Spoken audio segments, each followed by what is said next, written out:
Auzu billahi minash shaitanir rajim. Bismillahir rahmanir rahim. Assalamu alaikum to all the viewers. Thank you so much, first of all, for joining in. This has been the legacy of GATS Pharma to carry out these kind of academic session for our viewers, doctors, and other participants who are joining live in today on Webinar. Before starting the session, let me introduce to you our today's speakers and panelists. We are thankful to the Pakistan Orthopedic Association and Mr. Medical University and Hospital for carrying out this session in joint collaboration with the GATS Pharma. Our today's speaker for the session is Professor Dr. Khalid Ahmed Gil Saab, who is the ex-HOD Orthopedic Department, National Medical University and Hospital, Multan. With the panelists, we have Professor Dr. Kamran Siddiqui Saab, who is also the head of the department, Orthopedic Department, National Medical University Hospital in Multan. Secondly, we have Dr. Khalid Chisti Saab, who is the Assistant Professor in Orthopedic Department, National Medical University and Hospital, Multan. We are thankful to all the panelists and speaker for joining in today's session. The topic today for the session today is the precautionary measures to be taken during the orthopedic OPDs and clinics during these COVID times. So I will request our speaker, Professor Dr. Khalid Ahmed Gil Saab, to please start the presentation. Thank you very much, Shahzad. I'm highly grateful to GATS Pharma that they have arranged this kind of forum for uplighting our knowledge and having time for discussion among the doctors and surgeons. And today, I'm also thankful to Professor Kamran Siddiqui Saab. He's an eminent orthopedic surgeon and head of the department in National Medical College and University Multan. And I welcome him to be our panelist, and he's joining us. And Professor Khalid Chishti Saab, he is also eminent orthopedic surgeon in Multan, and he's kind to have joined with us in this discussion. Actually, this is in the end of the last year and in the beginning of this year, we came to know about this very, very severe and very serious condition, which is named as Covid-19. It's a viral disease.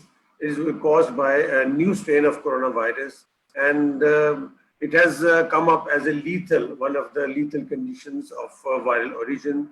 And it has global involvement, and all over the globe, many countries are affected by this disease, and we are losing many people to it.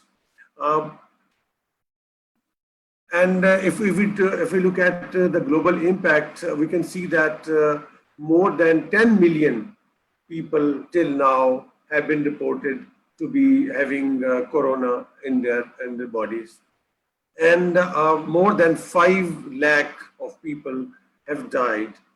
And lucky point and the good point is the human is we and the doctors and the population, they are fighting against COVID-19, and they have done various measures to deal with it. And luckily, we see that 56 lakh of the people have recovered out of this disease. And in Pakistan, the problem appeared a bit later than Wuhan in China and Italy and England and America, and then it was kind of very common condition in Pakistan also. Until now, we see that more than 2 lakh people have been tested positive, and luckily the deaths are not of that high strength, and we have more than 4,000 deaths in Pakistan, and luckily 98,000 of people have recovered out of it, and still out of the tested we have 106,000 people who are there. And the good point about the disease is that out of 100% of the people, 90% of the people remain asymptomatic, and 5 to 7% of the people do have symptoms of mild to moderate degree, and other 3 to 5% of the people have severe symptoms involving the upper respiratory, high fever, and maybe a full-fledged respiratory disorder, and 1% of the people would die out of it. And as the human, or as we are working in the front line, and we are fighting with the COVID-19, and we have devised various methods to treat our patients. And at the same time, we should know that the COVID-19 is going to stay with us for quite a long time, though it is decreasing in intensity. The problem is decreasing in intensity, but still we are facing it. And there is a high level of, horrifying environment in the community. And today's session is specifically devised in order to discuss these things in detail. How can we prevent the spread of the disease? And we have to open our clinics, we have to open our surgeries, and how we can, saving ourselves and being safe for the patient and the community. How can we go forward with our routine orthopedic cases and problems? And how does it spread? We must know it. It has been found that it is spread by droplet infection from person to person in a direct contact. And to some extent, it has been studied also that the objects which are touched by the coronapositive patients, they can also spread the disease to other people. And keeping all these things on the way of spread of the disease, it's a viral infection. We all know, as a doctor, we study how we can prevent the droplet infection. And I hope so at the end of this presentation, a lot of relief would be spreading, and that will be guiding us how we can go for opening our clinics. The simple measures are really very effective. We should not think that these are, we should not be taking it very lightly. The things are very simple, but it can help us a lot in the prevention and in the blocking the spread of the disease. And stay home, avoid crowds, wear mask. That's a very, very extensive and very useful tool for prevention of this spread of the infection. Keep distance and wash hands with soap and water. Luckily, this coronavirus has an outer coat of lipids or fat on it, and that is destroyed by washing with the help of soap and water. You can see over here, it has been the teaching for last 3-4 months, and now still it is a valid point that we should stay at home to a maximum. And we should not come out of the homes for nothing, for just lavish things. We should avoid unnecessary, travels, unnecessary coming out of the homes. And we should avoid these kind of gatherings. In the social settings, we have to bring changes in our marriages, in our functions, in our society functions, and we should be unnecessarily not exposing ourselves to the people having corona. So it's a big tool to avoid crowds, so that if you don't go into the crowds, you are having less chance of being exposure to the coronavirus. We have to wear masks. We all know it, that triple layer mask, very simple to get, and now it's a very common practice these days.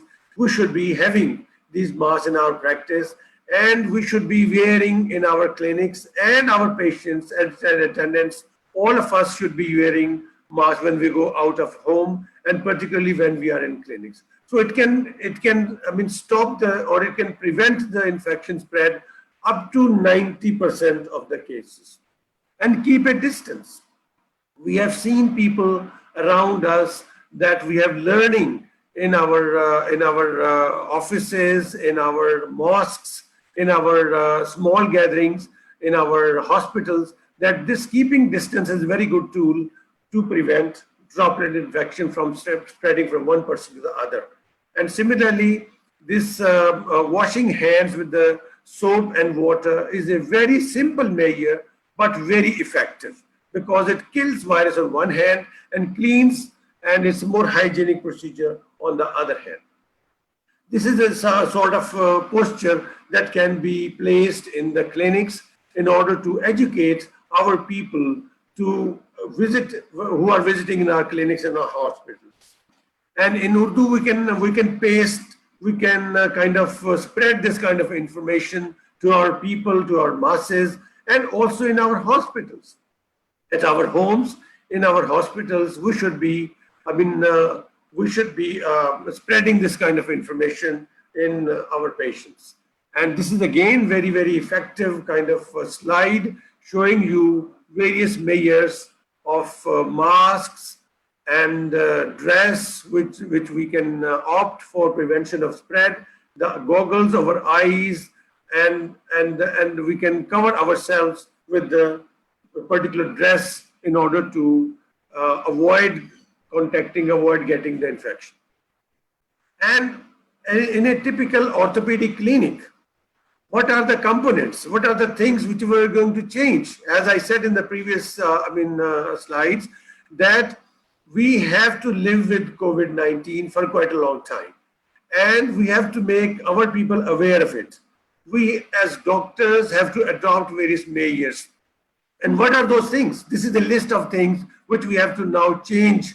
We have to adopt in our clinics. The screening areas, the registration area, waiting area, consultation rooms and doctor's room, pharmacy handling, X-ray, ultrasound, and a special term which I have mentioned over here is a fever clinic. Particularly in the hospitals, when we are seeing our patients, we should have a fever clinic on one side, so that out of the screening, if we get patient with fever, that should be referred to that side. And what should be the screening at the OPD?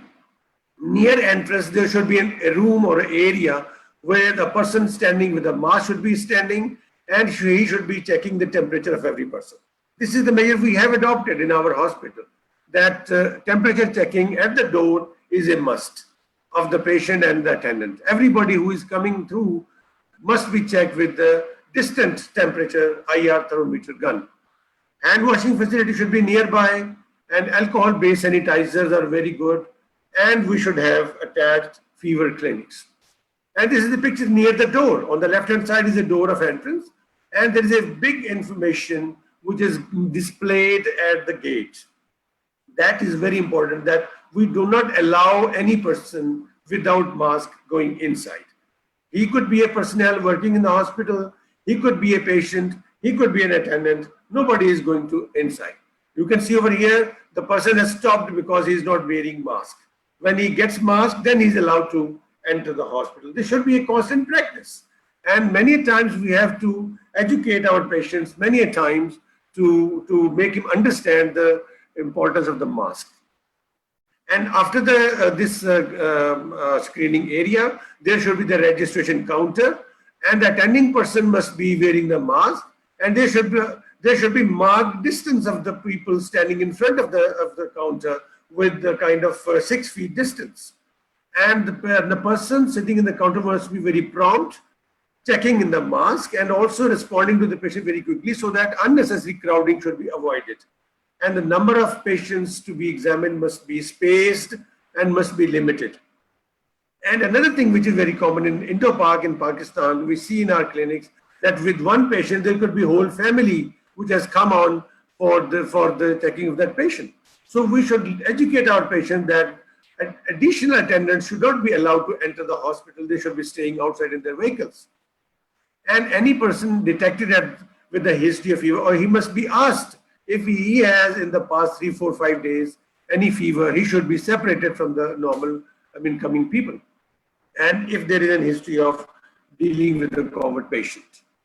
And there should be a specified waiting area which has got various characteristics. It should be well ventilated, well aerated, and there will be separate portion for the patients and the attendants.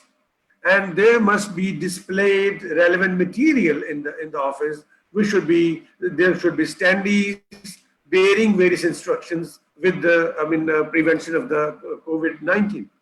And the screens would be running as TV, which should be showing them or educating the people. Wall mounts telling about the hand hygiene, the respiratory hygiene, and the cough etiquettes. Because if the person in the sitting area coughs on other I mean, 5-10 people, that is a bad gesture, and that is one of the bad things. These days, we don't want to listen anybody sneezing or coughing nearby. And the seats should be placed at distances, and everybody should be wearing masks. All the personnel and all the people over there, masks and tissue paper should be available in the area. And very specifically, I would consider various things which are essential in the doctor's chamber. We as doctors are also human beings. We can get the disease from the patient. We should be very, very much vigilant in protecting ourselves, protecting our patients, and protecting our attendants.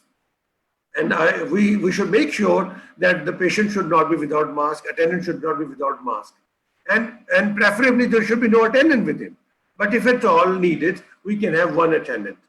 And the things which the doctor or examining person should wear is the personal protective equipment which he must have is the gown, mask, gloves, goggles, and hood, which is a very good thing in order to avoid the droplet infection from the patient to the surgeon, the doctor.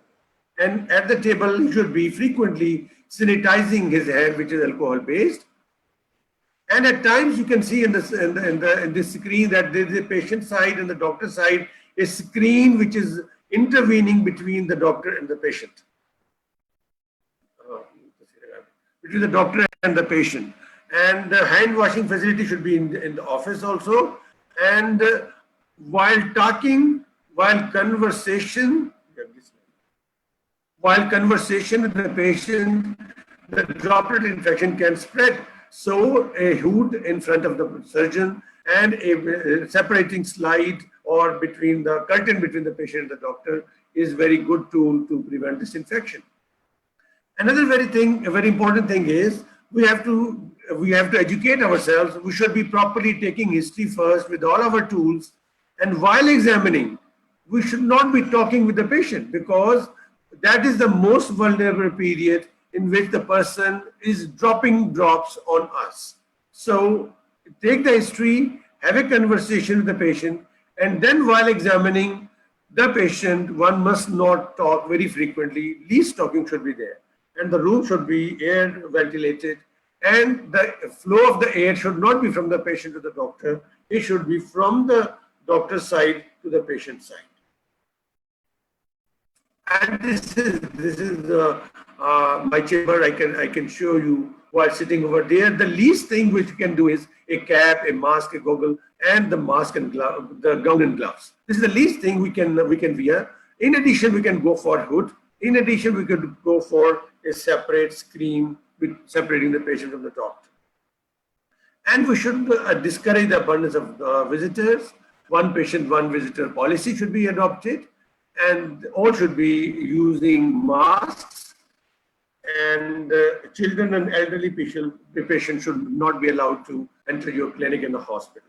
And another thing which is coming up gradually in our newer generation is the telehealth concept, and internet-enabled clinics should be there, and that can be a very good tool in order to avoid unnecessary traveling of the patient on one hand, and unnecessary traveling of the attendants at the risk of infection, getting infection from the hospital is also a good tool. So it should be a new method which should be adopted. And for new patients, usually we should have a good contact at our clinic, and then follow-up should be done on the telehealth system. And emergency guide can also be given to the patient before coming to our areas.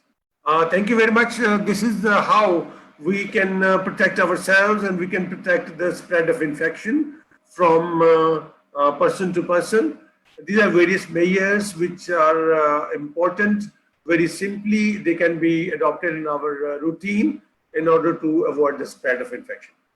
I'm highly grateful to you all listening patiently, and I would love the comments of my counter surgeons, and we would love to answer the questions of our attendants, whoever have. Thank you so much. Thank you. Thank you, Shahzad, for hold this session. You can go ahead. Thank you very much, sir. Dr. Khalid Ahmed Gil Saab, who's the speaker. of this presentation. Our panelists, Dr. Kamran Siddiqui and Dr. Khalid Chishti, on this topic, precautionary measures to be taken during orthopedics, OPDs, and clinic. We'd like to take the questions. If you have any, please write in the comment box so that we can ask our experts to answer those questions. I think first the experts can be giving their, kind of opinion in the meantime. Dr. Khalid Chishti Saab and Dr. Kamran Siddiqui, would you like to comment anything on the subject?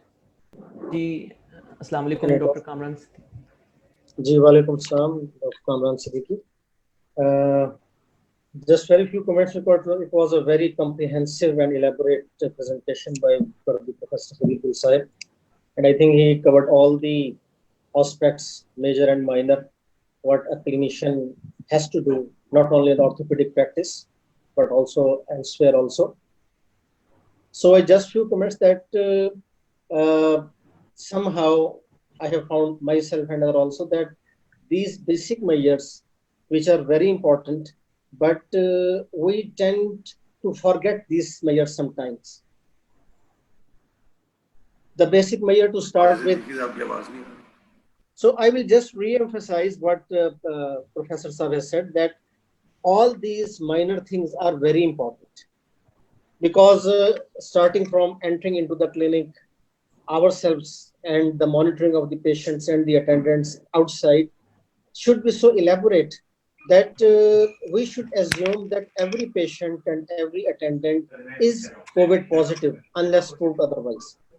Because there is no rapid method of testing every patient or attendant, and that is not, of course, required.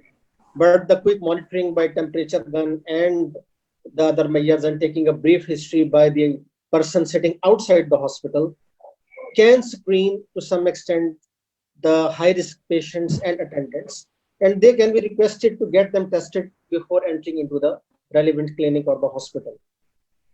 So these are the basic measures. We should start from the entry into the hospital, patient and attendants, as well as the doctors. Secondly, as Professor Saab mentioned, the very elaborate way of how to deal in the clinic and what should be the basic measures when a doctor is sitting in the clinic and the patient comes into the clinic. So these are the protective. We cannot use PPEs, of course, this is very cumbersome, but the method he showed to us, that wearing a imperforate gown and a mask and maybe the face shield, these are the basic requirements for protection for any doctor. And I think these measures should be regularly observed, and the regular sanitizing of our hands. And one very good suggestion he has made, and I think we were not very using it often, that we should not talk to the patient when we are on his side. That is, the history taken should be finished when we go to the patient, and we should not talk to the patient at that stage. That's very thing. I think a very important suggestion Professor Gilsar has made, and because we sometimes make this mistake, and then we expose ourselves and our patients to these minor particles. So take a history. Patient should be sitting at a distance to you, then go to the patient with all these precaution measures and do whatever is importantly should be examined. We may not be able to do a thorough physical examination, but we should do a relevant examination. I think we have to curtail our examination to some extent also, because this is the need of the hour. Of course, we should not miss anything, and we may show more stress on the investigations to maybe to cover those lacunae which we may miss from missing a thorough physical examination. Of course, this should be in the more risky patients. Then, of course, we have to do some surgeries of, although we have all over the world, the surgery have been curtailed by orthopedic surgeons, all the other surgeons also. But of course, we have to do emergency surgeries. We cannot totally abandon our surgical skills, and we have to operate some patients. And again, we should take all those measures in the OT, even more strict than in the OPDs. But in OTs, we have got some window, because our patient comes through and very aggressive screening and lab test investigations. So possibly in the OT, we may not face that much risk of an undiagnosed COVID patient, because patient most probably will be diagnosed before entering into the OT that he or she is suffering from COVID, and that we should have a very good index of suspicion, and we should screen our patients that which patient we should operate and which we should not in the current pandemic era. So I think it should be it's a very good webinar because it tends to remind us again and again, because we being humans tend to forget few things, and it was a very good elaborate discussion, and I will suggest that we may have discussions like this after a fortnight or so, so that what we can see what is a new concept is emerging in treating the patients, and of course to remind all of us, because we all being humans tend to forget so many things, and when such sort of discussion comes, we this what I was not doing this thing, so I should be doing this also to protect myself and our patients and our family. So very nice, and I think Professor Gilsab, I thank to him, and he is a very good teacher, and he told in a very nice way what are the measures, and I totally applaud and agree with his suggestions. And now I hand over to Professor Khalid Chishti, waiting keenly, and he should elaborate his points also. Thank you. Thank you. Thank you very much, sir. Dr. Kamran Siddiqui was sharing his experience. Now I would like to request Dr. Khalid Chishti to say a few words on this topic. Thank you. Bismillahirrahmanirrahim. I am very thankful to my teacher, my boss, my ideal Professor Khalil Ahmad Gil Saab, who gave time and gave this presentation which updated our knowledge of very hot issue, that is coronavirus disease. So in this regard, I should add something regarding the prevention of this coronavirus, because here in government sector, we are attending patients in OPD, in our wards, and operating our emergencies. So there was, if you go back into the history of this disease, last 4 or 5 months, there was first idea of social distancing and wearing masks. Then idea of coming this walk through gates, chlorine sprays, and pharmacological drugs like hydroxychloroquine, HCQ. But you see there are controversies regarding drugs and chlorine. But other opinion regarding wearing of masks and social distancing, which is still only and valid way of protection from disease anywhere, whether you are in a hospital, you are in a bank, or any other on the way, or in the house, even in the home, we should have social distancing and masks. So this is one thing I should suggest, that there are 2 ways, that is social distancing, 6 feet, and wearing masks. And one thing more, these 2 protective measures don't replace each other. That means if you don't wear mask and have a social distancing of 6 feet, then it is not useful, because both wearing mask and social distancing of more than 6 feet are mandatory to prevent this disease. Now the question is, we come across emergency patients having open fractures, having vascular injuries, where we have to operate within 6 hours. So we can get this and if it becomes negative, then operate. So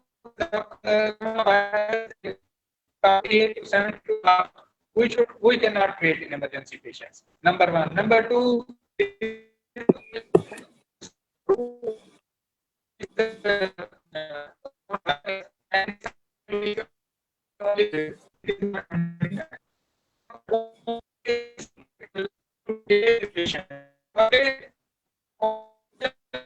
Protection, it is the only way to protect yourself and as well as the patient.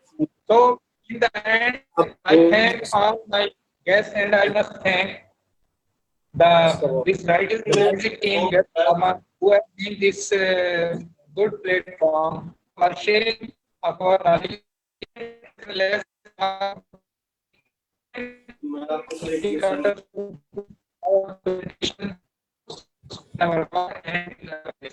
Thank you very much. Thank you very much, Dr. Khalid Chishti Saab, for sharing your views. We have some questions.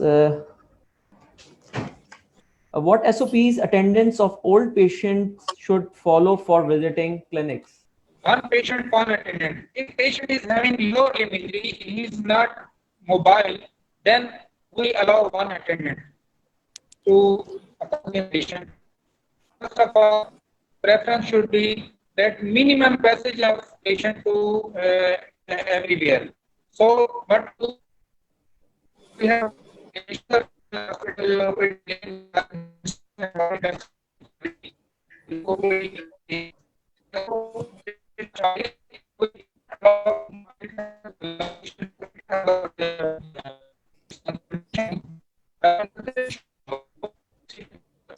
Sir, I think there is little distortion in the voice.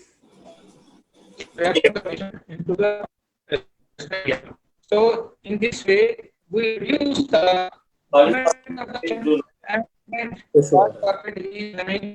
virus. So we protect ourselves and our colleagues as well. Only one doctor should visit one patient, and the social distancing as well as mask. It should be assured that the patient should also be wearing mask. That is very important. And if it is possible, tilt the patient toward the opposite side. If so, for doing your examination, if he sneezes or coughs, his shaft should not face towards the body. This is another important point. So if he is having any upper limb disease or any mobile patient, then it is very easy to examine the patient as a distant. So this is our. Thank you, sir. Sir, another questions. Can you please elaborate what post-surgical measures should be taken to avoid viral contact in orthopedic patients? Post-surgical measures. Sir, can you please elaborate what post-surgical measures should be taken to avoid viral infections in orthopedic patients coming with disease with orthopedic? In surgical room or in outpatient clinic? So outpatient clinic. Outpatient. Surgical means post-surgical measures should be taken to avoid. So again, you have to protect yourself from the secretions of the patient. Secretion means any sweat, any other, and even blood contact, direct contact of the blood. So even this disease does not spread by contact. It is a droplet infection. Even then, we have to be careful, and we should follow all the standard operating procedures while doing surgery, while doing any minor procedures, while applying plaster means, or any during examination in the OPD clinics. So these standard operating procedures are the same, and the problem is we should follow it. We most of the time we omit one step because suddenly we touch our face, so that is very important. So we should not, and this is all important. Okay, thank you, sir. Sir, immunosuppressed patients are also visiting to the hospitals. So how can we keep safe these types of patients from getting the infection? Immunosuppressed patients.